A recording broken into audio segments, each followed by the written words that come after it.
Aujourd'hui, on va parler de ces fameux comptes pour ados et je vais te donner 6 conseils clés qui vont changer ta vie. Donc si ce type de sujet t'intéresse, abonne-toi, like la vidéo, partage-la et laisse-moi un commentaire en dessous de celle-ci.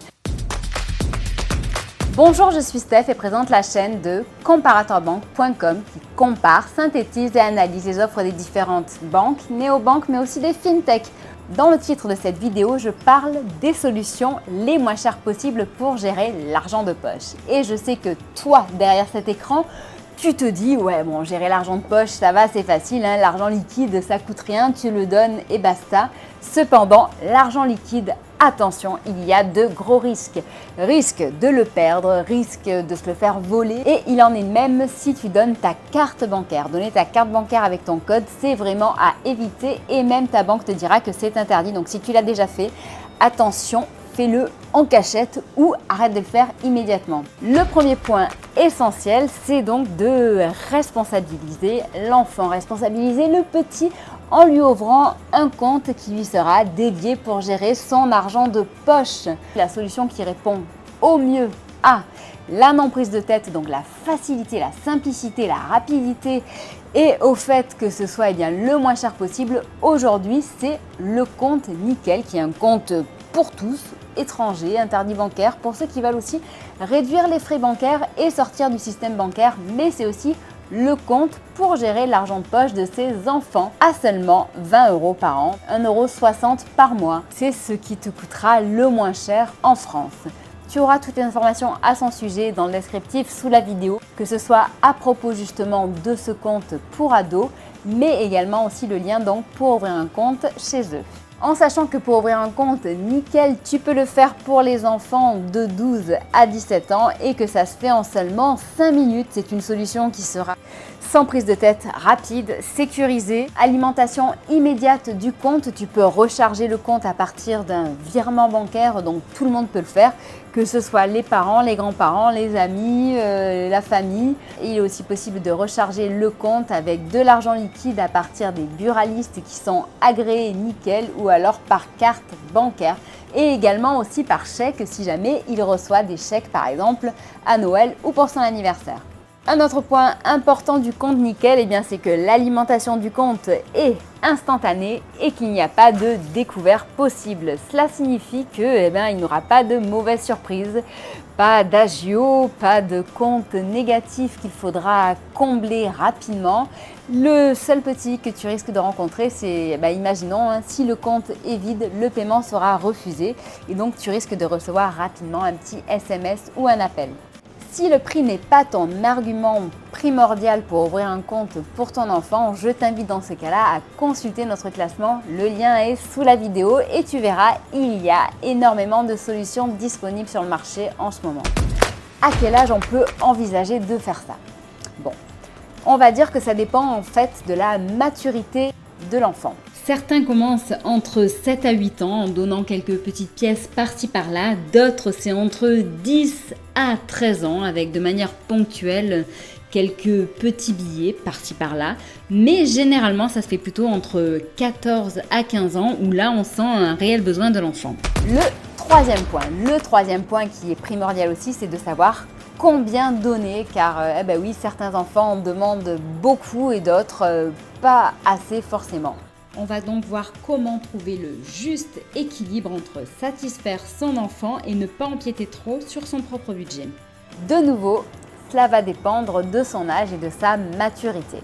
Donc, imaginons, entre 8 et 10 ans, ça peut être des petites pièces par-ci par-là et on peut envisager un total de 10 € par mois. Pour les petits de 10 à 13 ans, on peut déjà grimper entre 15 à 20 € par mois par exemple. Ensuite, quand on passe au-delà de 13 ans, vers 14-15 ans, ça se corse, on est déjà dans l'adolescence et donc là, on peut penser à donner dans les 20 à 30 € par mois. Au-delà, quand on est de 16 à 18 ans, on peut carrément envisager de donner dans les 30 à 50 € par mois. De nouveau, ça dépendra de la maturité de l'enfant. Qu'est-ce que tu penses des fourchettes que je viens de te donner? Qu'est-ce que tu comptes appliquer pour tes enfants? Le quatrième point qui est primordial aujourd'hui. Si tu fais ça, sache que tu auras déjà fait beaucoup plus que bien d'autres parents. Il faut savoir que l'argent de poche doit impérativement rimer avec éducation financière. En effet, qui déciderait de donner les clés d'une voiture à quelqu'un qui n'a pas le permis? Lui donner de l'argent sans lui apprendre à gérer son argent, c'est un peu comme aller droit dans le mur. Tout d'abord, parfois, malheureusement, aller droit dans le mur mais avec la ceinture, c'est comme ça qu'on apprend un petit peu à se faire son expérience. Ensuite, il faudra lui fixer un cadre, c'est-à-dire lui fixer des règles de base qu'il faudra qu'il respecte. Il faudra donc lui donner le budget total à gérer sur le mois, les dépenses qu'il devra prendre en charge et quelques interdictions et limites. Ensuite, il faudra également avoir un comportement exemplaire, car c'est sur toi normalement qu'il va se calquer pour voir comment gérer son argent. Et si tu es quelqu'un qui achète d'une manière compulsive sans réfléchir, s'il te plaît, ne le fais pas devant tes enfants. Un autre point aussi essentiel à l'éducation financière, c'est lui apprendre à épargner. Lui expliquer que pour réaliser certains gros achats, on n'a pas forcément toujours l'argent au départ, mais que pour ça, on peut se faire une petite cagnotte et au fil des mois, on y arrive.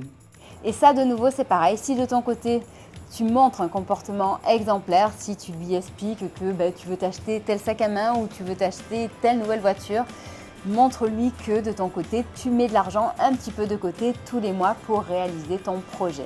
Le cinquième point, c'est lui inculquer les valeurs de base de l'autonomie financière. L'autonomie, c'est apprendre à être indépendant tout en étant bien entendu sous ton autorité et sous ta responsabilité. Ça va en fait avec l'instauration d'une routine. C'est un rendez-vous que vous pouvez fixer ensemble tous les mois. Et donc par exemple, je sais pas moi, en début de chaque mois, vous verrez ensemble quelles sont les entrées d'argent qu'il a eues, que ce soit de toi, que ce soit des grands-parents, d'autres membres de la famille ou parfois même d'amis ou d'actions qui vont le rémunérer et quelles sont ses sorties. Vous allez faire comme ça le point ensemble tous les mois dans le but d'équilibrer et d'améliorer sa gestion de budget. Le dernier point, et là c'est encore, je dirais, la cerise sur le gâteau, c'est lui apprendre petit à petit à gagner un petit peu plus que ce que toi tu peux lui donner. Une multitude de choses peuvent lui permettre de gagner un petit peu plus, comme certaines actions à la maison, le lave-vaisselle, un petit peu de ménage ou alors vendre certaines de ses affaires en seconde main, que ce soit sur Vinted ou sur d'autres sites. Si c'est un créatif, il peut très bien faire des dessins, des bijoux ou quoi que ce soit qu'il peut vendre à ses amis ou à qui il veut. Je te laisse partager tes idées avec la communauté, ça peut aider tout le monde. J'espère que cette vidéo t'aura intéressé, sache que nous sommes présents sur Facebook, Twitter, Instagram et LinkedIn pour t'aider à mieux gérer ton budget, pour t'aider à réduire tes frais bancaires, trouver un crédit au meilleur taux ou alors une assurance qui te coûtera moins cher. Je te souhaite une très bonne journée et je te dis à bientôt, au revoir.